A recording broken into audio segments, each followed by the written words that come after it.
Don't miss any of the action at Oceanside, Chula Vista, Torrey Pines, and many more San Diego schools. Download the free UT Preps app on Google Play or the Apple App Store.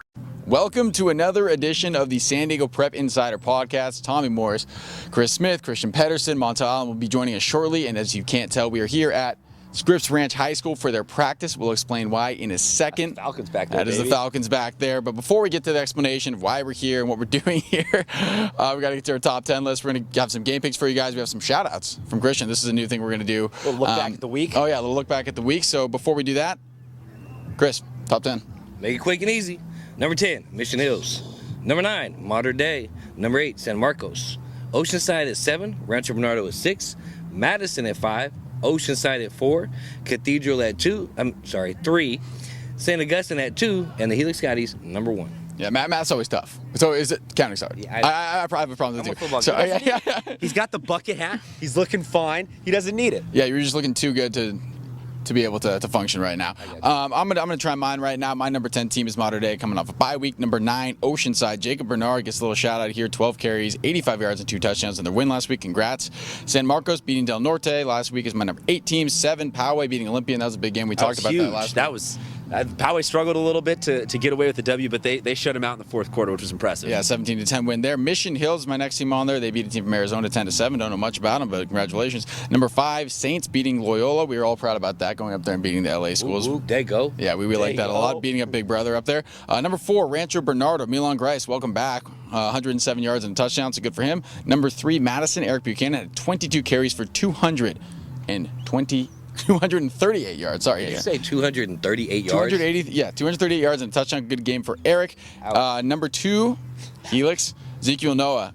We know him as a linebacker, right, guys? But he had 136 yards rushing and 2 touchdowns last week. And number 1 still is Cathedral. Adam Eastwood gets my shout out here. 15 carries, 100 yards, and 3 touchdowns last week against Westview. The kid's crazy.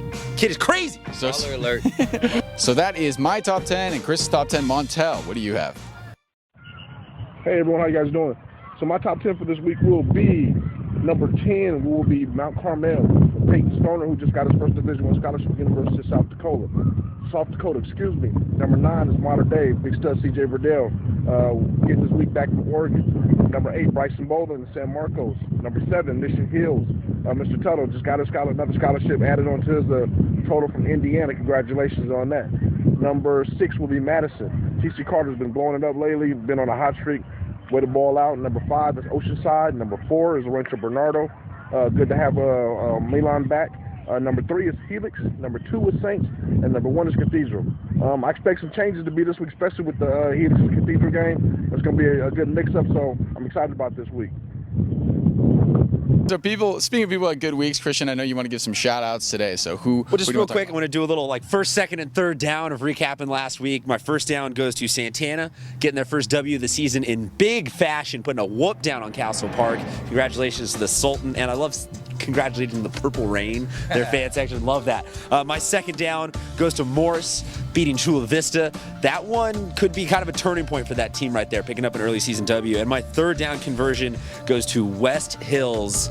This team maybe lacking a definitive star player that everyone around the county knows, but they're starting to put together some W's, and their quarterback Hayden Roach got it done on his birthday, so that's always a fun thing to be like, hey, getting the W on a big day there. So that's my first, second, and third down from last week. So did you punt on fourth down, or what did you get the first down and third down? Oh no, we've already scored on third down. Okay. The end zone's there. Don't even need to be Jack Del Rio going for 2.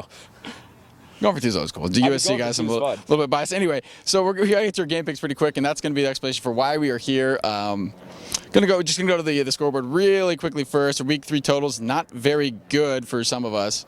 So looking at the scoreboard, as you see it right now, Christian, tough week for you with 1 point. I also had a not so great week with 3, and Chris and Montel, pretty good. Pretty good. Was that 5-1? Yeah. I think you were 5-1. Montel was 5-1. So that brings our season total to Christian 8, Chris 12. Montel is our new leader, unfortunately for me, with 14, and I am stuck at lucky number 13. But guys, the most important thing, you mentioned you missed 1 game. Montel missed a game. Christian and I both missed the same game. Unfortunately, that's not the we all thought that University City was going to beat Scripps Ranch. We were very, very wrong, and we are here to say we are sorry and repay for what we said last week. Let's take a look at what we said last week. That means if Scripps Ranch pulls one out, guys, you know what we got to do next week. Dressing as Falcons? Dude, I'm not putting any birds on. I'll do it. Okay. You heard it here. Scripps, if you guys pull this out, Birdman. Birdman. You got it? You got me as Birdman. Oh man, I should not have said that. But I'm a man of my word. All right, time to get to our game picks. We will start. Two teams that neighbor each other. Claremont going to Mission Bay. Chris, what do you have? Well, I'm going to take Mission Bay in this one. I like Kenyon Sims, the running back down there. He's elusive, and he's got deceptive power, and I don't think Claremont has an answer for him. I'm going to take Mission Bay. Christian? I'm going to go with Claremont. Mission Bay has just been too big of a question mark for me this season compared to what they historically have been, and I think that this is going to be one that's going to come down to whoever has the ball last. I think Claremont's going to have it, score last, and win. That'd be a big upset there if Claremont can pull that thing out. I'm going to stick with the Buccaneers. Shout out to one of their starting cornerbacks, Skylar Siniceros, very underrated. He also plays some running back for them too, gives them a breather on the offensive side of the ball. Montel, what do you think? The Mission Bay Claremont game, actually another intriguing game to me. Claremont's doing very, very well this year, but I'm telling you, I think Mission Bay is just a little bit too strong. Kyrie Jackson's playing on another level right there, both on the offensive line and defensive line. I think he's going to cause terror in that backfield when he's on the defensive line and going to be able to open up holes. I'm going to go with Mission Bay on this one for the win. All right, so we are all on Mission Bay with the exception of Christian. So Christian, thank you for saving us in case Claremont does win. We don't have to go out there and embarrass ourselves. Next game we're going to go to now is Valhalla at Mar Vista. Chris? I'm going to take Valhalla in this one. I think this is going to be a low-scoring game, and as both teams have good secondary, so I don't see a lot of passing, I think this game is going to come down to the running game, and I like Valhalla over Mar Vista. Christian? Well, you nailed it on the running game. This one's all about Jerome Johnson getting downhill, running angry. Give me Valhalla, baby. We might be in trouble, guys. I'm going to take Valhalla as well. Montel, please pick Mar Vista. My take on the Mar Vista Valhalla game, I think it's going to be really, really tough. But I think that even though Khalil Sparrow from Mar Vista is carrying it up as the running game, I believe Valhalla's going to be a little bit too much for him. Especially if Jerome, like I said, Jerome Johnson, if he continues to run angry, be a powerful guy running downhill, Valhalla's very hard to stop. They're very balanced, and they have a really, really good defense. So I'm taking Valhalla on this one. All right, next game, a couple of North County schools. We got El Camino and Torrey Pines. Chris? Well, it's pretty obvious for me. I'm going to take El Camino. Chris Brand's going to dance all over that defense. The defense of the Wildcats is going to shut down that Torrey Pines offense.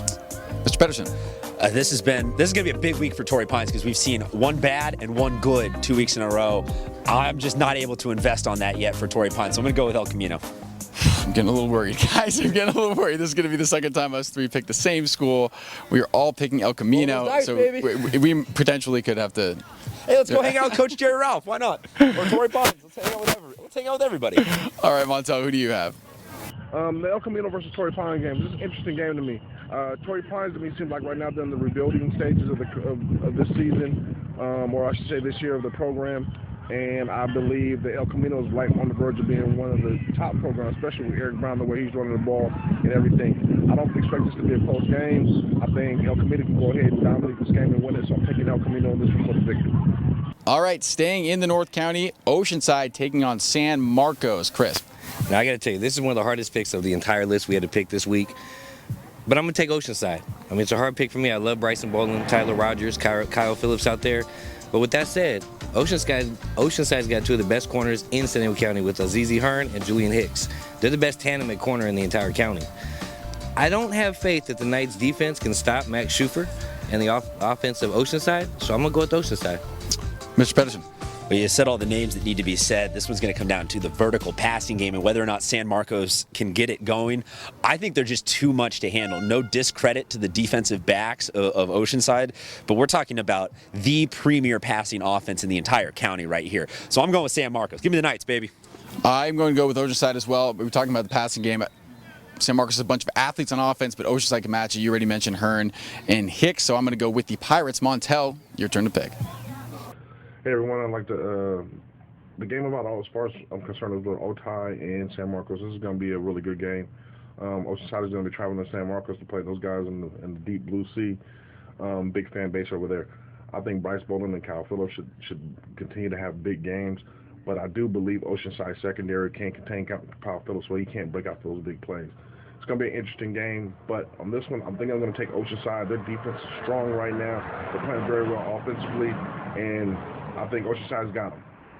And our third North County game, we were a little North County heavy today, guys. Poway, going to Poway at LCC. Ooh. Mr. Smith. This is another hard one, but I'm going to pick with my heart. I'm going to go with Poway. Jared Adelman, I think he's too much for LCC to handle in that defense. I'm going to take Poway. Christian. Man, I was going back and forth on this one. It just came down to basically a coin flip because you could really see this one going either way. I'm going to go with LCC. Give me the Mavs, baby. You're going to go with the Mavs. You're going to go with Poway. I'm going to go with Poway as well. Shout out to Chris Butler of the Titans, who went for the second week in a row. Interception return for touchdown. Good for him. Gotta love the pick six, man. Oh, big six, one of the best plays in football. Let's see if he can make it 3 this week. He'll have a tough time. You know, LCC's offense is pretty good. Montel, what about you? LCC versus Poway, great game. It's going to be a battle, I believe, especially playing up in LCC. I love what they're doing over there. The new quarterback combination with Tanner is playing either quarterback or receiver, adds another dynamic to the game. And I'm a big Poway fan, as everyone knows. I'm a big Edelman fan. And I really, really like what Poway's doing. Even though last week they didn't play very, very well, they still came out with the victory, but they didn't play strong. But I do think they'll get it together for this week. I think they'll have a little bit too much speed for LCC. I think Edelman will have another breakout game if they get him the ball in some space, and especially on special teams. And I'm looking them to go into LCC and get the victory. I know LCC is a great team. I don't know if any other time I would pick against them, but I'm gonna roll Poway on this one. I'm gonna go Poway for the win. 3-2. All right, so now it's time for one of the maybe the biggest matchup of the year. We got both of our number 1 and 2 teams going at it. Helix, Cathedral. Chris, what do you think? Well, this is the game matchup of the week for me. This is the game to see, the game in San Diego County this week. It's a great matchups in this game, but I think the difference maker is going to come down to safety Scotty Young. Plays both sides of the ball, wide receiver and there. I think he's too much of an athlete. He's going to get contributions from last year's Defensive Player of the Year, Zeke Noah. And the newcomers, Riri Patane and Jonathan the Hammer Millsap are going to help out. Millsap's been impressive this year with the pass rush, so I really like him. I could easily see Millsap getting a turnover and a score on a sack on a QB in this game. But if Cathedral has to play catch-up, this could be a blowout. They do have great athletes. I also want to mention Jordan Markeith, who is still uncommitted on his college choice, and sophomore running back Sean Puma are both going to be contributors to this game, as well as tight end Patrick Brown. They're all going to contribute, but I think in the end, the Helix defense is going to dominate this game, and Helix pulls this one out. They should be the number 1 team in San Diego after they get this W. Ooh, big call there. Christian. I'll keep it simple. There can only be one Highlander. The Scotties are going to take this one. That's it, folks. Go Helix. All right, I'll make my pick, and I'm going to stay true to my top 10. I've had this team number 1 all year. If I think they're number 1, then I must think that they can beat everyone, right? Cathedral. I'm going to go with the Dons. You've already named off a bunch of their guys, so I don't feel like I need to, but I'm going to go with Cathedral here. It will be a very, very good game. I'm excited to see this one. Montel, what do you think? Helix versus Cathedral, powerhouse game right now. It's going to be a battle of two giants in the county. Excited to see Denmark go against Scotty Young. I think that's going to be an epic battle between 2 great athletes. They should be covering each other all night on offense and defense because they both play receiver and DB as well. That should be very interesting. I want to see, I think the key to the game will be can Cathedral go ahead and stop Helix's passing game, and on the vice versa, can Helix go ahead and stop Cathedral's running game. I think Helix has what it takes. I think they can put 7 in the box and still cover their guys. I don't know if Cathedral has the ability to pass on the Helix's defense to be very, very effective. I know Patrick Brown and Arthur Lee, big targets, but they got to be able to get them the ball. And I think Helix could put a lot of pressure on them with De La Rosa and Ezekiel coming up the middle. So I've been going around in circles, as you can see, for this game, and I'm landing on Helix. Nothing to take away from Cathedral. I think they're a great program. They got everything. I wish this game was later on in the season, so they have a much more of an impact on the playoffs and the standings. But for right now, I think Helix is ready to go. So I'm going to go Helix for the win. Okay, so all 4 of us picked University City over Scripps Ranch last week. We said we'd do something if Scripps Ranch won, so that's why we're here. The score was 35-19, so guys, come on in. Come on out. Time for me to literally eat my words. That was the final score. I thought differently. We all thought differently. So, Christian, if you can take this away so I can pay my respects. Absolutely, Tommy. Just all right, gentlemen. over here. All right, guys. There's 1! Oh, there's 2! Now let's wash you off after that, Tommy. No way. More, all of it. But folks, here watching all of this, let's get them all out here. Let's get the whole team out here. Hey, all right, fellas. All right, we gotta let you get a word in here. So they call him Shaggy, but he's more like Mr. Golden Arm right now, throwing for 400 plus last week. Mr. Kyle Mullins, the microphone is yours. I'm gonna put this back on and flop back into the background. Take it away. I just want to ask, are you ever gonna pick against us again? Never again, no. Never. Good answer. So, we're looking at the CF champions now because they're never going to lose again after that. Congratulations, guys. We got to get out of here. If we ever mess up with your games, let us know, and we will come out and pay our dues just like we did here. We will see y'all next week.